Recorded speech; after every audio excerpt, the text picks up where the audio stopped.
Mozart has become a household name, so much so that even those who know next to nothing about classical music will have heard of Mozart, the musical genius.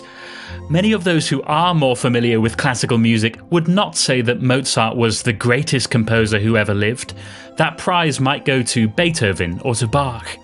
And yet, Mozart holds this spot as an absolute, undeniable musical genius whose compositions reach levels of perfection, purity, and humanity unmatched in music history. So, why is Mozart genius? Well, first, there's his life story, the legend of Wolfgang Amadeus Mozart. We'll talk about his life, and then we'll talk about the music. Born in 1756, he was taught music from a very early age by his father, Leopold Mozart, a professional musician himself. At the age of 5, he composed his first piece of music. At the age of 6, he began to tour all around the courts of Europe with his sister, showing off his piano skills, his violin playing, and his ability to compose and improvise. By age 10, he had achieved continental fame as a musical child star, having played all across the German territories, the Netherlands, Paris, and London. While in London, he even went through scientific testing to prove that he truly was a child prodigy and not just a very musical dwarf. At age 11, he wrote his first opera. He then went on to continue composing throughout his life. However, he did not have the glamorous, high-paid positions in court that, say, Haydn or Salieri held. Instead, he spent most of his career as a freelancer. And while he continued to compose and develop a career in music, he never quite lost his childish side, perhaps a common trait in those who become famous too young. While he was composing beautiful, sublime masterpieces, his letters to his cousin were filled with smutty, crude, foul-mouthed, scatological content. Occasionally, though rarely, this puerile attitude met with his musical ability. For example, he wrote a complex musical canon to the words "Leck mich im Arsch," which, loosely translated, means "kiss my ass." This is a side of Mozart's personality which is exaggerated in Peter Shaffer's outstanding play, Amadeus, which was later made into an Oscar-winning film. Amadeus is Mozart's middle name, but it also means literally "love God," a cruel irony if you know the film. The story of the play is mostly fiction. There wasn't really a conspiracy with Salieri to kill Mozart, but it makes for a brilliant drama, and there are many truths about Mozart the musician, and many beautiful descriptions of his music. The story follows how Salieri has to deal with his own mediocrity in the shadow of an absolute genius. How Salieri is smart enough to recognize genius, but never able to obtain it. I'd highly recommend watching it, especially if you're new to Mozart. Anyway, In the early 1780s, Mozart was initially a big success in Vienna, the musical capital of Europe at the time. But his money actually came mostly from performing rather than composing. He also had a reputation for having an extraordinary musical memory and a great ease with musical improvisation. In his concerts, people would submit themes for him, and he would then improvise in all sorts of styles on those themes. However, by 1789, Mozart was struggling to make any money. Perhaps the city had become tired of him. He had to move to a smaller apartment, he lost his status possessions, and went heavily into debt. He died in 1791 at the age of 35 and was buried in a common grave. In those 30 years of composing, he wrote over 600 works of music. So much music, in fact, that it takes over 1,000 pages to properly catalogue it all. Hauntingly, the last piece of music he was working on before his death was a requiem, a mass for the dead. He died with this work left unfinished, though the fragments he did complete contain some of his most powerful music. Perhaps we recognize Mozart most for his melody, the purity, simplicity, and unforgettableness of his tunes. Many of his tunes have become household. Take his string piece, Eine kleine Nachtmusik.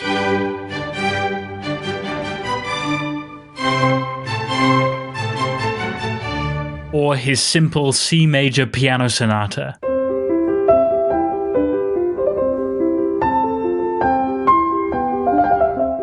Or the first tune of his 40th Symphony.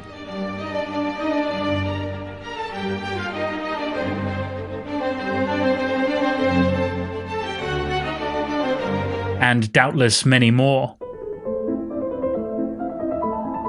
Yet, simplicity and memorable tunes aren't enough to hold a status as one of the world's greatest musical geniuses.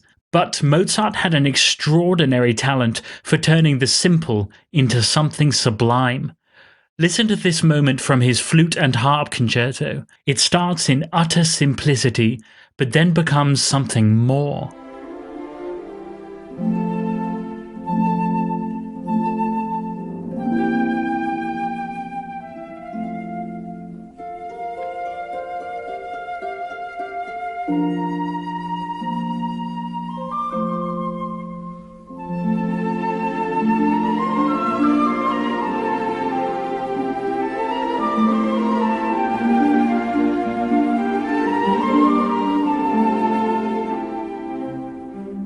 It's as if in his music we see our own humanity reflected back at us.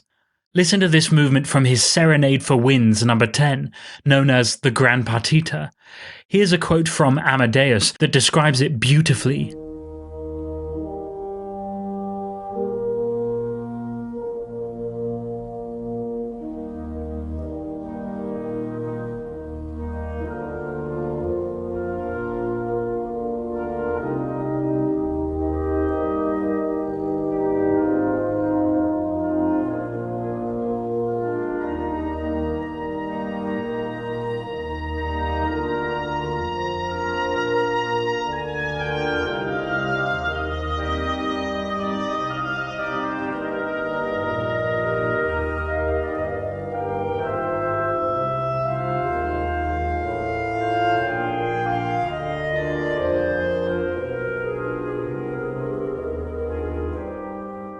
Indeed, Mozart was the expert at taking something pure and moulding it into something which expresses unfulfillable longing.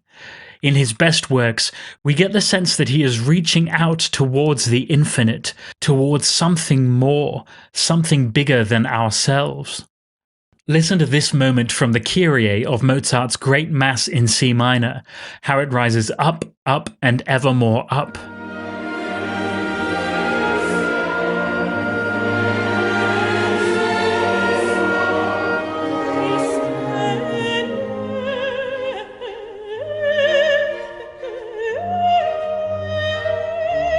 And then gracefully back down.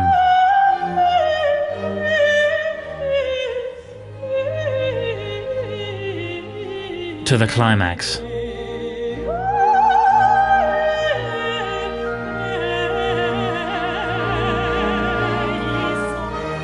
He had a gift for phrases that sounded like they were just meant to be, that they had always existed and were just waiting to be written down. The Magic Flute is a fairy tale with themes of love and good versus evil. The opera is divided into 2 acts. In Act 1, Tamino, a prince, is alone in the woods, fleeing from a deadly serpent. He faints, but is saved by 3 ladies, who are the attendants of the Queen of the Night. Tamino wakes up and hears someone coming. It's Papageno, a birdcatcher. Tamino assumes that it was Papageno who saved him, and the 2 become friends. The 3 ladies return and explain that it was they who saved Tamino, and they give him a picture of Pamina, the Queen of the Night's daughter. Tamino falls in love with the portrait, but is told that Pamina has been kidnapped by Zarastro, a high priest. Tamino vows to rescue Pamina. Hearing this, the queen arrives and offers Tamino her daughter's hand in marriage if he is successful. To aid in their quest, Tamino is given a magic flute, and Papageno is given a set of magic bells. Tamino and Papageno are led to Zarastro's temple by 3 spirits. Papageno scouts ahead. He finds Pamina and reassures her that she will soon be rescued. Tamino sneaks into the temple and goes in search of Papageno and Pamina. They all run into Zarastro and his followers. It turns out that Zarastro is kind and wise, and he insists that Tamino must undergo a series of tests to prove himself worthy of Pamina.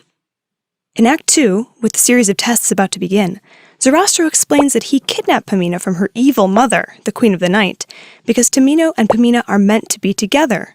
Papageno is also promised a wife if he successfully completes the trials. In preparation, they must remain silent. Tamino and Papageno are not allowed to speak. Meanwhile, the queen appears before Pamina and tries to convince her to kill Zarastro. The queen sings her famous aria, Der Hohle Rache, which translates as, "A hellish rage burns in my heart."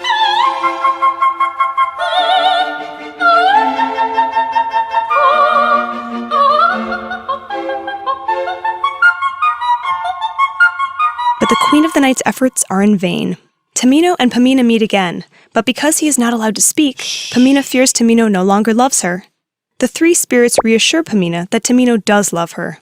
Tamino declares he is ready to be tested and, together with Pamina, faces the trials of water and fire. With the aid of the eponymous magic flute, they are successful. Papageno, meanwhile, plays his magic bells and his destined wife, Papagena, appears. He is filled with joy. Papageno and Papagena sing their signature duet.